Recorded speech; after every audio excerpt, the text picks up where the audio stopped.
From the macabre minds of Laughing Devil Production comes another story from the Nightshade Diary. You know what that means. Check under the bed and make sure no one or nothing is there. Is the closet door securely shut? Then leave your disbelief behind, amp up your imagination, and hang on tight for another ride into terror and mystery. And like all good horror stories, just imagine it's a dark and stormy night. And remember, screaming like a little girl is permitted.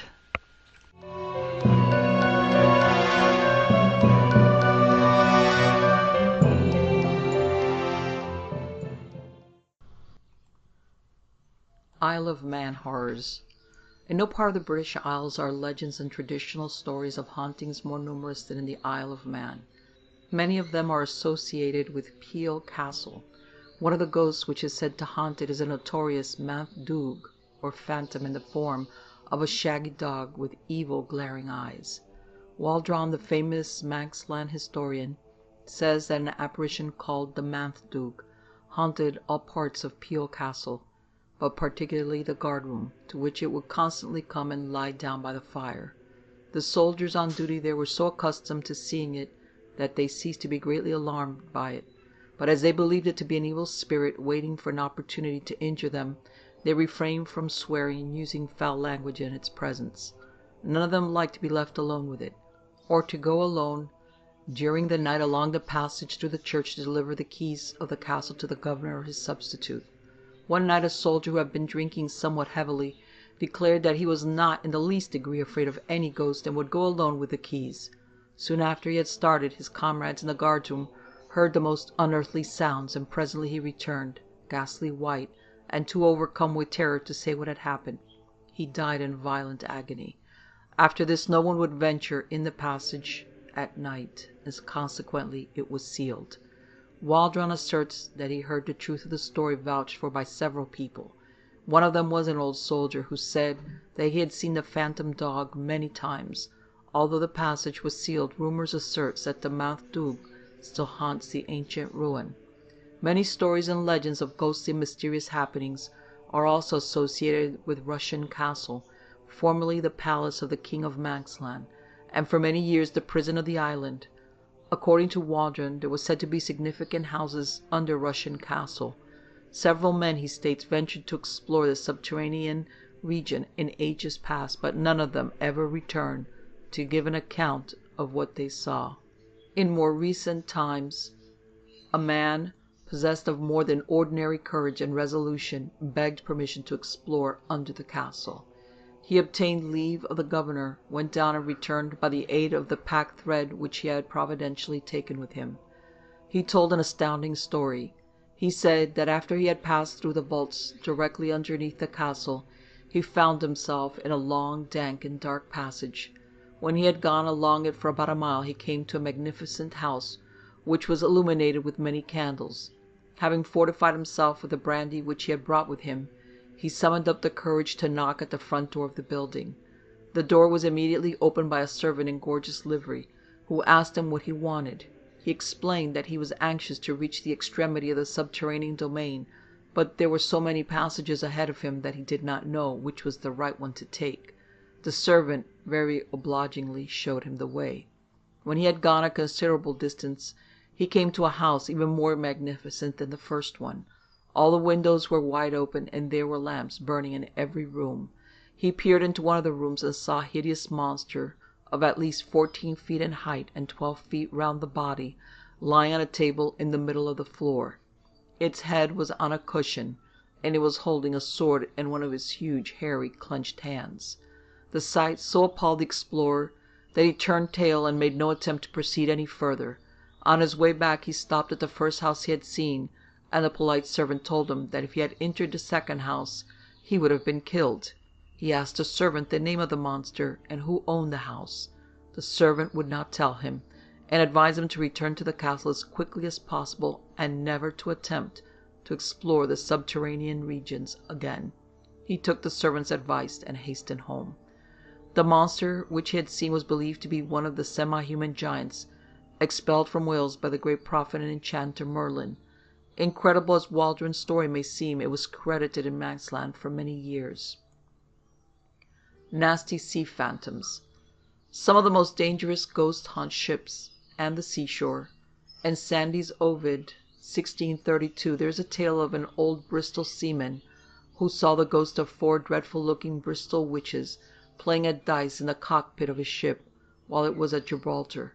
When the ship weighed anchor, they sprinkled magic powder to prevent its sailing, and made hideous grimaces, and flew at the seaman and scratched his face with their long nails. When he entered the cockpit, it was not until a priest was summoned that they ceased to haunt the ship. One of the worst haunted places in the world would seem to be in the vicinity of Marblehead. The shore of Oakham Bay, near Marblehead, is haunted by the ghost of a lovely Spanish woman who was barbarously murdered by pirates in the 17th century. She is not dangerous, but the ghosts of her murderers that hover near the scene of her death are dangerous, inasmuch as they are evil and contaminate the atmosphere. Whittier, in one of his poems, alludes to them thus: "'Tis said that often when the moon is struggling with the gloomy even, and over moon and star is drawn the autumn of a clouded heaven, strange sounds swell up the narrow glen, as if that robber crew were there, the hellish laughter, the shouts of men, and women's dying prayer." Drake, in his Legends of New England, says the ghost of the Spanish lady still haunts Oakham Bay, and was seen in the last century by well-known legal gentlemen. Another badly haunted place in the New World is Sable Island. Gruesome lights and the hideous ghosts of the murderers of a lady passenger on the transport ship Amélie are seen there. Like the ghost of Oakham Bay, they terrify all who have the misfortune to contact them. In an article entitled "Fish and Men in the Main Islands" in Harper's Magazine, May of 1880, Mr. W. H. Bishop tells the story of the haunting of the ship Hassel, which broke its mooring on St. George's Bank and collided with and sank the Andrew Johnson. All the men in the Andrew Johnson were drowned. For years afterward, the ghosts of the drowned men used to rise from the water, come on board the Haskell, and fish over the side of the ship. So terrified were sailors at the appearance of these gruesome specters that no crew could be found to sail on the Haskell, and the vessel was finally abandoned and broken up. In 1893 there was lying in a dock at Bathurst, Newfoundland, a trading vessel named the Squando. No crew could man her. Owing to certain terrible happenings that occurred on board her, she had acquired an evil reputation. How it all began no one knew. Her history appears to have been tolerably uneventful up to the year 1889, when she was lying at anchorage in San Francisco Bay. The captain's wife fell violently in love with the first mate, who was a handsome fellow, and because he did not respond to her advances, and exhibited rather too openly a distaste for them, she told her husband that he had been trying to seduce her. The captain believed her, and they both went into the mate's cabin one night and murdered him. The woman held the mate's arms while the captain cut his throat and severed his head from his body. They threw the body overboard. That was the first known tragedy on board the Squando. The next captain of the ship was killed in a mutiny, and the 2 succeeding captains died mysteriously in it. After the death of the last captain, no one would sail in the Squando. The Norwegian consul at Bathurst employed 2 watchmen to stay on board the vessel during the night. They stayed one night, but refused to stay another. They said that during the night cold hands touched them and caught hold of their clothes, that things had been flung at them and about the deck by invisible beings, that voices had repeatedly ordered them to leave the ship, and that they had seen the ghost of a man covered with blood and without a head. Other watchmen who were bribed to spend the night on the Squando told a similar tale, and likewise refused to stay another night on the ship. She ultimately experienced the same fate as the Haskell, and was abandoned and broken up. In the autumn of 1894 I sailed from New York to Southampton in the German liner Elbe. A steward on board told me that none of the crew liked to go into one of the cabins, because on several occasions a dreadful face had been seen pressed against the porthole. Soon after I had sailed in her, the Elbe collided with a ship in the North Sea and sank with nearly all on board it. On the morning of March 21st, 1860, a boat containing 3 men came to a standstill in the bay off Staten Island, New York. The men rested on their oars and stared at an oyster sloop that was a little distance from them, and commented on her odd appearance and behavior. Her sails were torn and hanging over her side, and she was drifting aimlessly along, as if the man at her helm was either absent or asleep. "Better get a little nearer, I reckon," one of the men in the boat said. "Something's wrong." His companions agreed, and plying their oars, they rowed vigorously toward the strange little ship. Presently one of them, peering forward, said, "The E.A. Johnson. That's her name. I can see it distinctly. Ain't she Burr's boat from Islip, Long Island?" "Burr's boat, right enough," the man who had spoken first replied. "I wonder can anything be amiss with the old guy?" He leaned forward, one hand still on the rudder, and gazed earnestly at the sloop. Then he shouted, "Ship ahoy, you there!" There was no reply. "Ship ahoy!" he yelled again, and again there was no answer. They were close alongside the sloop, and in another minute all three men were on her deck. An uncanny silence greeted them, and what they saw made them start back in horror. The deck was a shambles. On the sails, mast, stove, and companion hatch there was blood, blood everywhere, while on the starboard quarter was the imprint of a bloody hand. It seemed to move as they stared at it. It was the same below deck, whither all three men went with faltering steps, keeping close to one another. All was in confusion. Everything was saturated with blood. There was an unbroken line of blood from the cabin to the guards, and on the guards were marks of a hatchet, and another imprint of a bloody hand. There was something horribly sinister about it, and like the other imprint it seemed to move as they looked at it. It made them creep. A hammer about 3 pounds in weight, covered with blood and hair, was lying in a corner. "Well, this licks creation," one of the men exclaimed, after they had stood for a while gazing in horror at the ghastly, gory scene. "To account for all this blood, I reckon a whole crew must have been butchered. But who can have done it, and where are the bodies?" They looked at one another with awe-stricken faces and continued to search. At every step they took there were signs of a struggle, deep cuts in the woodwork, and more pools of blood. There was evidence that the murderer or murderers had met with some resistance, that a terrible fight had taken place, and that robbery was probably the motive for the murders, as chests and boxes had been broken open and their contents scattered about the floor. The three men, although they looked everywhere, were unable to find any bodies, and at last, satisfied that it was useless to search any longer, they proceeded to tow the sloop to the shore.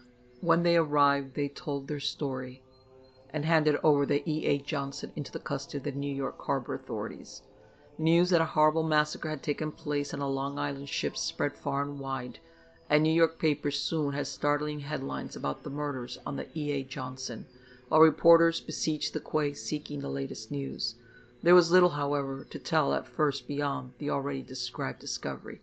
The E.A. Johnson had left Port Key on Sunday, March 18th, under the command of Captain Burr, who had with him a crew of 3 men, the 2 brothers Watts, and a man named Hicks. Burr, who was 34 years of age, was much respected on Long Island, where he was regarded as a man of some means. In addition to being the skipper of the E.A. Johnson, he also owned the sloop. The brothers Watts also bore good reputations, but apparently little was known about Hicks. After the E.A. Johnson left port on the day named, nothing was seen or heard of her until an early hour on the morning of March 21st, when a schooner collided with her near Staten Island. They then appeared to be very unmanageable. Indeed, the collision, fortunately not serious, was entirely due to her erratic behavior. Only one man was visible on her deck, and the moment the collision occurred he was observed, greatly to the astonishment of those on board the schooner, to run to her bows, where he mysteriously disappeared. The captain of the schooner, having satisfied himself that neither of the vessels had incurred any damage, went on his way. He thought that the behavior of the E.A. Johnson was rather extraordinary, but never suspected that there was anything seriously amiss with her. About an hour later she was found abandoned by the 3 men in the boat. What in the meantime had become of the man in the bows was a mystery. For some reason which the press either could not or would not divulge, Hicks was suspected from the very first, and on the police going to his lodgings and finding there Captain Burr's watch and things belonging to the Wattses, he was searched for, found, charged with murdering Barr and the 2 Wattses, and imprisoned. He at once admitted his guilt, and declared that he had been urged to kill the 3 men by an evil spirit that had given him no peace until he committed the murders.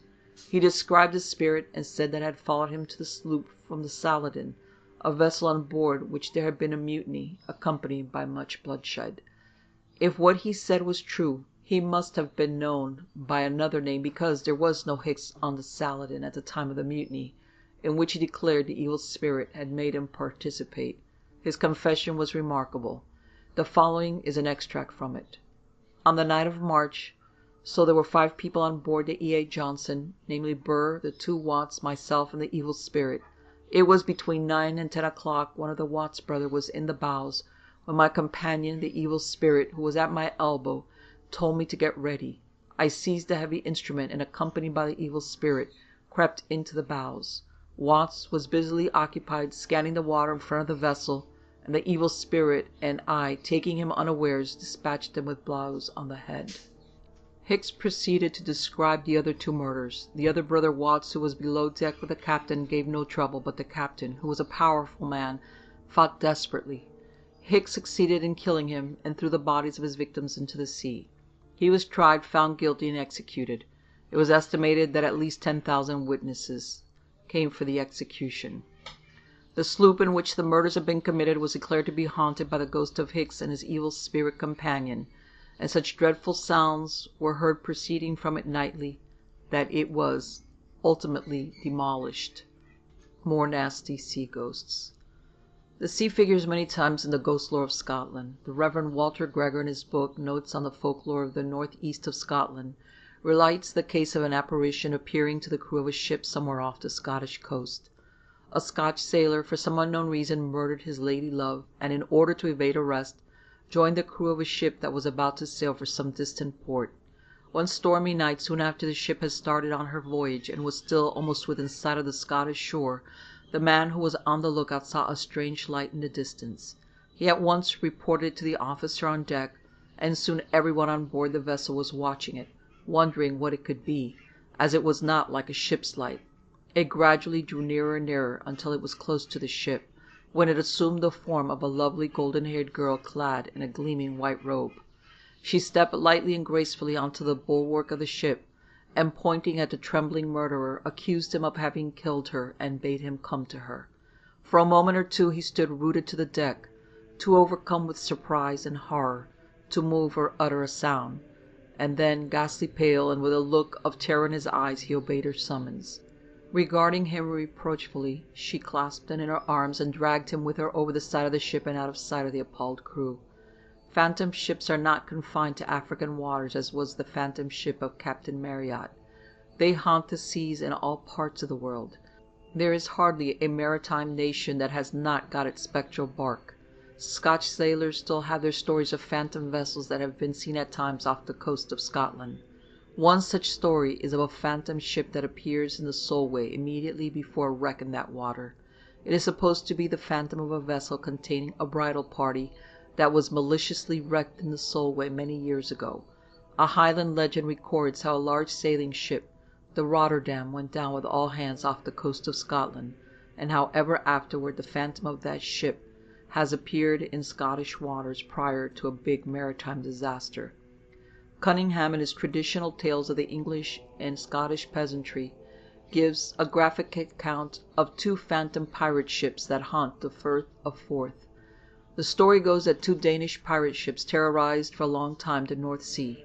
Peaceful vessels were seized by the pirates and all on board them horribly murdered. At last the day of retribution came.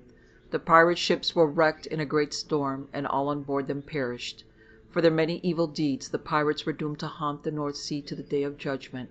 On the anniversary of their destruction, the phantoms of the pirate ships, enveloped in an eerie light, appear in the Firth of Forth. Their appearance always entails bad luck on those who have the misfortune to see them. Luckily, few people possess that faculty.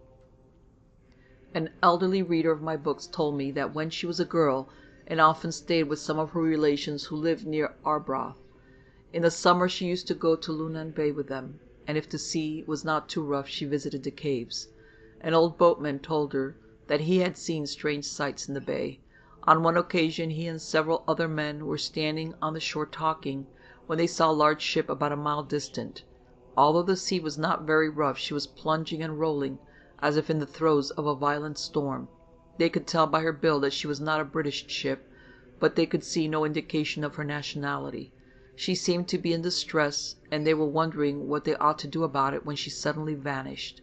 They rowed out to about where they had seen her vanish, but there was no trace of any ship. No bodies and no wreckage from the ship were ever found, and no vessel of her size was reported missing. She was a phantom ship, and a wreck occurred in the bay soon after her appearance. She was always regarded as the inevitable harbinger of a bad maritime calamity. The boatman and his brother were on the beach one evening when they heard a strange voice from the sea call out the names of 3 men whom they knew. Within a few days the 3 men died. 2 were drowned, and the 3rd man met with a fatal accident. On another occasion the boatman was alone in his boat one night, some little distance from the shore, when he suddenly saw a strange man in seaman's clothes sitting in the bow of the boat, gazing earnestly at him. The man was ghastly pale, and there was a dreadful wound on one side of his face.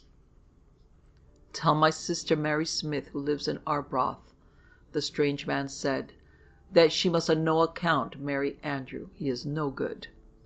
"Andrew whom?" the boatman asked. There was no reply. The strange man had vanished. The boatman hunted for Mary Smiths in Arbroath and discovered several, but only one of them had a brother. This Mary Smith was contemplating marrying a man named Andrew, who bore an excellent character, but when she heard the boatman's strange story and found that his description of the apparition he had seen in his boat tallied with that of her brother Keith, who was reported to have been lost at sea, she broke off her engagement to Andrew. She had always been influenced by Keith, although he had never been very kind to her, and was generally regarded as a ne'er-do-well. He had never liked Andrew, who had disapproved of his conduct. The boatman's tale interested me because I had so seldom heard of a ghost speaking. The Haunted Orkneys. There are innumerable legends and traditional stories about the island of Rousay, which is separated from the mainland of Orkney by a narrow strait. At a certain hour of the day 2 tides meet in the strait in a furious whirl of foam and spray that means instant destruction to any very small craft that ventures in that water.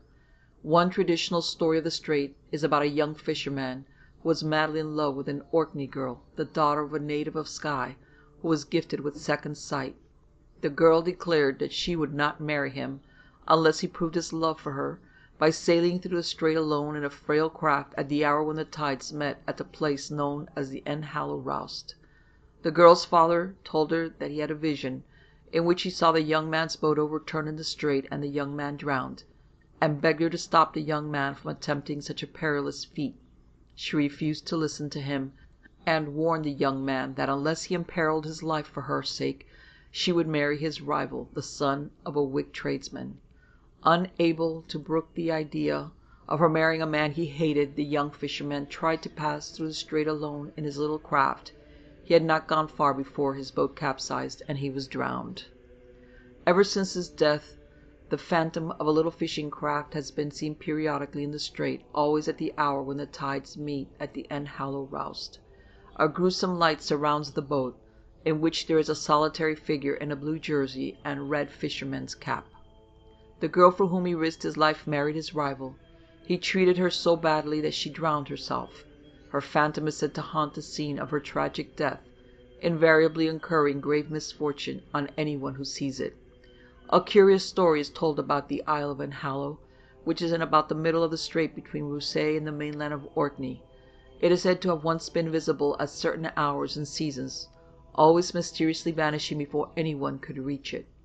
A man who understood the effect iron has on some supernatural phenomena set out one day to the isle with a bar of iron in his boat. On drawing near Enhallow, he picked up the bar and held it in his hand. As soon as he drew near to the isle, he hurled the bar at it. The bar fell onto the beach. The man landed, and the island forever afterwards remained stationary and visible.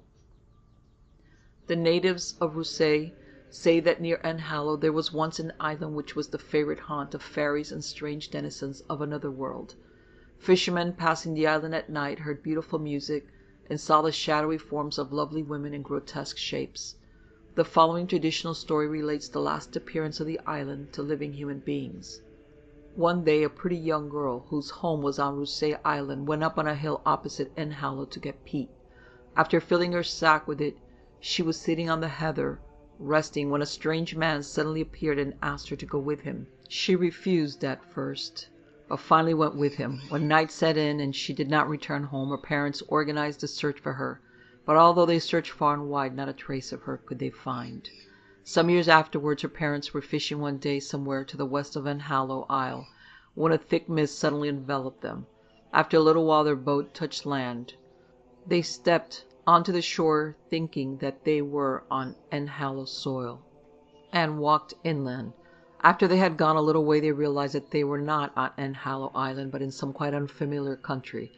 Presently they came to a large house illuminated by many candles. A tall, beautifully dressed woman appeared in the open doorway of the house and beckoned to them. To their amazement, she was their missing daughter. She invited them into the house, gave them a splendid repast, and told them that she was comfortably married and living on an island that was not to be found on any chart. While she was talking to them, a great brown wisp rolled through the room and into the adjoining kitchen. Immediately afterwards, the husband of their daughter, a tall, handsome young man, came into the room from an inner chamber and warmly welcomed them. When they were leaving, they asked their daughter to return to her old home with them. She refused, saying that she was far too happy with her husband. She gave her father a knife and told him that while he kept it, his fishing would never fail, and he would be able to visit her whenever he wished. After a tender farewell, the girl's parents once again put out to sea. On their way home, the old man accidentally dropped the knife overboard. Ill luck followed. His fishing never prospered, and although he tried many times to locate the island on which his daughter lived so happily, neither he nor anyone else was ever able to find a trace of it. There are many stories and legends about the standing stones of Stennis in Orkney. They stand in a circle in the middle of a lonely moor. Antiquarians try to account for their presence there, but there is no record or clue of any kind to help them. Whence they came and what they signify are insoluble mysteries. All over the island there are traces of an ancient tribe who lived in rocks or semi-subterranean dwelling places. Harrowing sounds are sometimes heard coming from the rocks, and nude forms that bear little resemblance to present-day human beings are seen gliding through in close proximity to the rocks. A party of tourists is said to have visited Stennis Isle one summer afternoon in order to see the standing stones, about which they had heard very strange tales.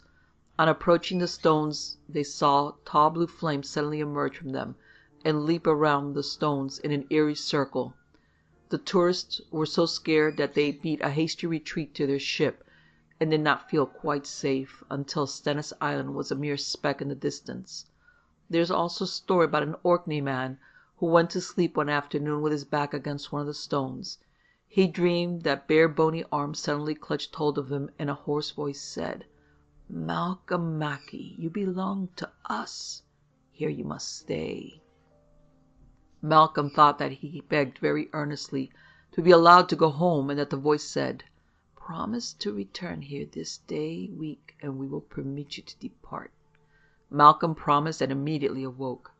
On returning to his home, he told his wife about his dream, and she said, "There is only one thing that will prevent you from keeping your promise.